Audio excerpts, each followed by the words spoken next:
RSS ബന്ധം അത്ര പെട്ടെന്ന് മുറിച്ചു കളയാൻ പറ്റുമോ? എന്തുകൊണ്ട് മുറിച്ചു കളഞ്ഞുകൂടാ? ശങ്കർ സിംഗ് വഗേല മുറിച്ചു കളഞ്ഞിട്ടില്ല. ഞാൻ അത്രയൊന്നുമല്ലല്ലോ. ശങ്കർ സിംഗ് വഗേല അതിനു മുൻപ് ശങ്കർ സിംഗ് വഗേല പ്രചാരകനായിരുന്നു, അതറിയോ? പക്ഷെ വ്യക്തിയല്ല പ്രസ്ഥാനം എന്നാണ് സംഘടന പറയാറുള്ളത്, വ്യക്തികൾക്കല്ലല്ലോ പ്രസ്ഥാനത്തിൽ പറയാറ്. എന്നൊരു കാര്യം നരേന്ദ്രമോദിയെ മാറ്റി നിർത്തി ഇലക്ഷൻ വെച്ചിരിക്കാൻ പറ. വ്യക്തിയാണോ പ്രസ്ഥാനം? അപ്പൊ നോക്കാം. എനിക്ക് ഇപ്പോ രാജ്യത്തെ പൊതുജനങ്ങൾക്കുള്ള അഭിപ്രായമാണ് ഇപ്പോൾ ഉള്ളത്.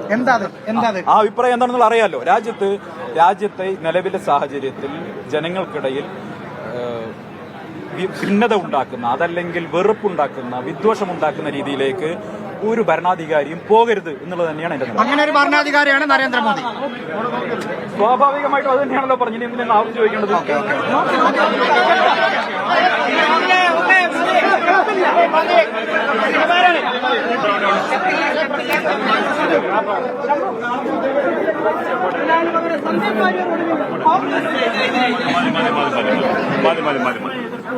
കൈ കഴിക്കണം.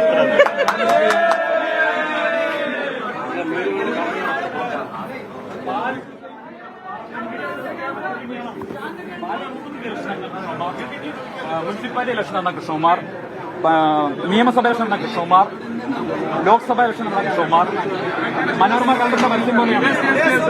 അപ്പോ അത് ജനങ്ങൾക്കിടയിൽ വലിയ വിരോധം ഉണ്ടാക്കിയിട്ടുണ്ട്. കൃഷ്ണകുമാർ എന്ന വ്യക്തി BJPയുടെ നേതൃസ്ഥാനത്ത് കഴിഞ്ഞ 20 വർഷമായി. 2004 സി ഉദയഭാസ്കറോട് മത്സരിക്കുമ്പോൾ BJPക്ക് ഇവിടെ ഏകദേശം 1.5 ലക്ഷം വോട്ട് കിട്ടിയതാണ്. ആ 2004 മുതൽ 2024 വരെ നീണ്ട 20 വർഷക്കാലം കൊണ്ട് ആ 20 വർഷക്കാലവും പാലക്കാട്ടെ BJP നിയന്ത്രിച്ച കൃഷ്ണകുമാറാണ്. ആ 1.5 ലക്ഷം ഇപ്പോൾ എത്തി നിൽക്കുന്ന എവിടെയാണ്? കേവലം 2 ലക്ഷത്തേക്ക് എത്തിയുള്ളൂ. അതേ കാലഘട്ടത്തിൽ 1 ലക്ഷം വോട്ട് പോലും ഇല്ലാതിരുന്ന ആലപ്പുഴയും തൃശ്ശൂരും ആറ്റിങ്ങലും അല്ലെങ്കിൽ തിരുവനന്തപുരം അടക്കമുള്ള സ്ഥലങ്ങളിൽ ഈ BJP ഉണ്ടാക്കിയ മുന്നേറ്റം എന്തേ പാലക്കാട് ഉണ്ടാകാതെ പോയി എന്നുള്ളതിന്റെ ഉത്തരം കൃഷ്ണകുമാറിന്റെ നേതൃത്വം എന്നുള്ളതാണ്. രാഹുൽ ഗാന്ധിയുടെ ചരിത്രത്തിലെ ഏറ്റവും വലിയ ഒരു ചലനവും താങ്കളുടെ മാറ്റം ഉണ്ടാക്കില്ല.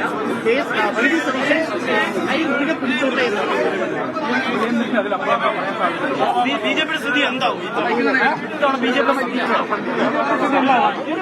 രാഹുൽ എന്തുകൊണ്ട് ചെയ്യണം?